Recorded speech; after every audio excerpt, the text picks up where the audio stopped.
Class 8 NCERT English. It So Happened.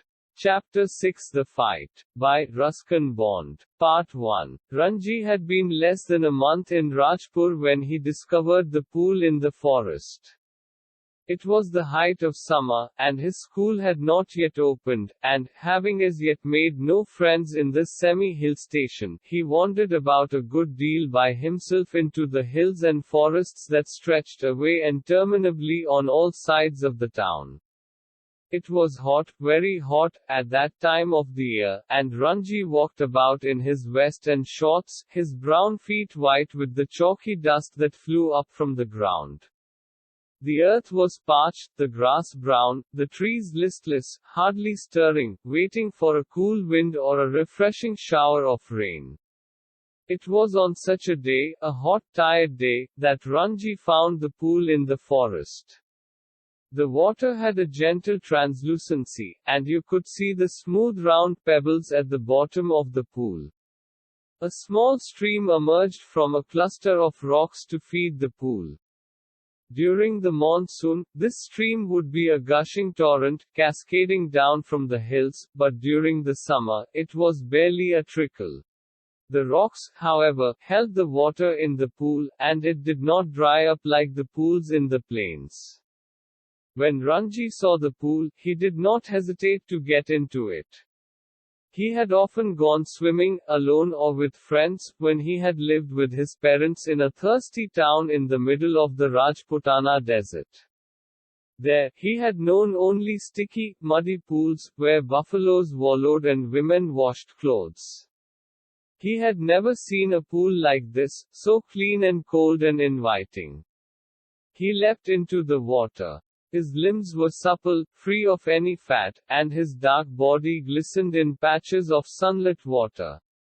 The next day he came again to quench his body in the cool waters of the forest pool. He was there for almost an hour sliding in and out of the limpid green water, or lying stretched out on the smooth yellow rocks in the shade of broad-leaved sal trees. It was while he lay thus that he noticed another boy standing a little distance away, staring at him in a rather hostile manner. The other boy was a little older than Ranji, taller, thick-set, with a broad nose and thick red lips. He had only just noticed Ranji, and when Ranji did not say anything, the other called out, "What are you doing here, mister?"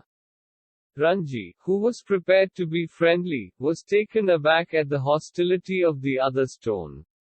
"I am swimming," he replied. "Why don't you join me?" "I always swim alone," said the other. "This is my pool, I did not invite you here." The stranger strode up to Ranji, who still sat on the rock and, planting his broad feet firmly on the sand, said, as though this would settle the matter once and for all, "Don't you know I am a warrior? I do not take replies from villagers like you." "So you like to fight with villagers?" said Ranji. "Well, I am not a villager. I am a fighter. I am a warrior. I am a fighter." They had reached an impasse. One had said he was a warrior, the other had proclaimed himself a fighter. There was little else that could be said. "You understand that I am a warrior," said the stranger, feeling that perhaps this information had not penetrated Ranji's head. "I have heard you say it 3 times, replied Ranji. "Then why are you not running away?" "I am waiting for you to run away." "I will have to beat you," said the stranger, assuming a violent attitude, showing Ranji the palm of his hand. "I am waiting to see you do it," said Ranji. "You will see me do it," said the other boy. Ranji waited. The other boy made a strange hissing sound. They stared each other in the eye for almost a minute. Then the warrior slapped Ranji across the face with all the force he could muster. Ranji staggered, feeling quite dizzy. There were thick red finger marks on his cheek. "There you are," exclaimed his assailant. "Will you be off now?" For answer, Ranji swung his arm up and pushed a hard, bony fist into the other's face. And then they were at each other's throats, swaying on the rock, tumbling onto the sand, rolling over and over, their legs and arms locked in a desperate, violent struggle. Gasping and cursing, clawing and slapping, they rolled into the shallows of the pool. Even in the water the fight continued as, spluttering and covered with mud, they groped for each other's head and throat. But after 5 minutes of frenzied, unscientific struggle, neither boy had emerged victorious. Their bodies heaving with exhaustion, they stood back from each other, making tremendous efforts to speak. Now do you realize, I am a warrior, gasped the stranger.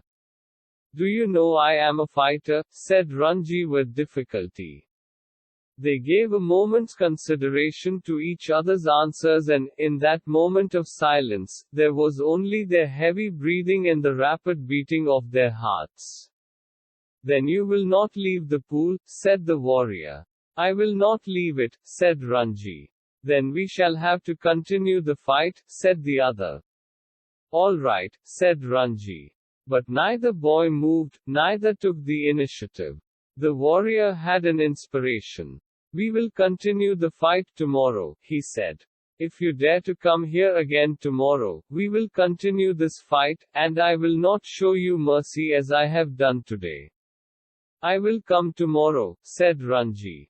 I will be ready for you. They turned from each other then and, going to their respective rocks, put on their clothes, and left the forest by different routes. Part 2. When Ranji got home, he found it difficult to explain the cuts and bruises that showed on his face, leg and arms. It was difficult to conceal the fact that he had been in an unusually violent fight, and his mother insisted on his staying at home for the rest of the day. That evening, though, he slipped out of the house and went to the bazaar, where he found comfort and solace in a bottle of vividly colored lemonade and a banana leaf full of hot, sweet jalebis.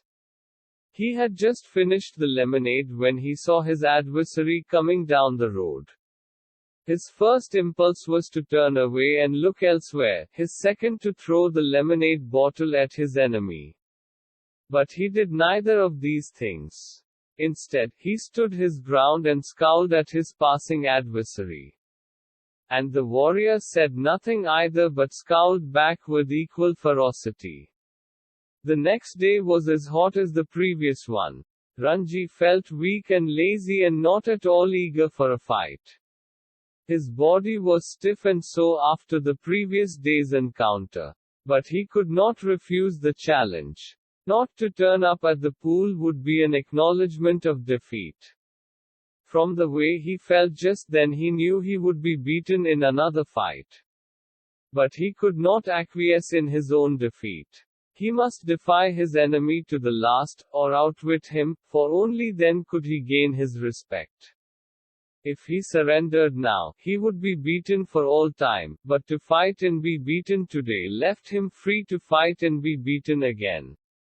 As long as he fought, he had a right to the pool in the forest. He was half hoping that the warrior would have forgotten the challenge, but these hopes were dashed when he saw his opponent sitting, stripped to the waist, on a rock on the other side of the pool. The warrior was rubbing oil on his body. He saw Ranji beneath the sal trees, and called a challenge across the waters of the pool. Come over on this side and fight, he shouted. But Ranji was not going to submit to any conditions laid down by his opponent. Come this side and fight, he shouted back with equal vigor. Swim across and fight me here, called the other. Or perhaps you cannot swim the length of this pool? But Ranji could have swum the length of the pool a dozen times without tiring, and here he would show the warrior his superiority. So, slipping out of his vest, he dived straight into the water, cutting through it like a knife, and surfaced with hardly a splash. The warrior's mouth hung open in amazement. You can dive, he exclaimed. It is easy, said Ranji, treading water, waiting for a further challenge. Can't you dive? No, said the other. I jump straight in. But if you will tell me how, I will make a dive. It is easy, said Ranji. Stand on the rock, stretch your arms out and allow your head to displace your feet. The warrior stood up, stiff and straight, stretched out his arms, and threw himself into the water. He landed flat on his belly, with a crash that sent the birds screaming out of the trees. Ranji dissolved into laughter. Are you trying to empty the pool? He asked, as the warrior came to the surface, spouting water like a small whale. Wasn't it good? Asked the boy, evidently proud of his feat. Not very good, said Ranji. You should have more practice. See, I will do it again. And pulling himself up on a rock, he executed another perfect dive.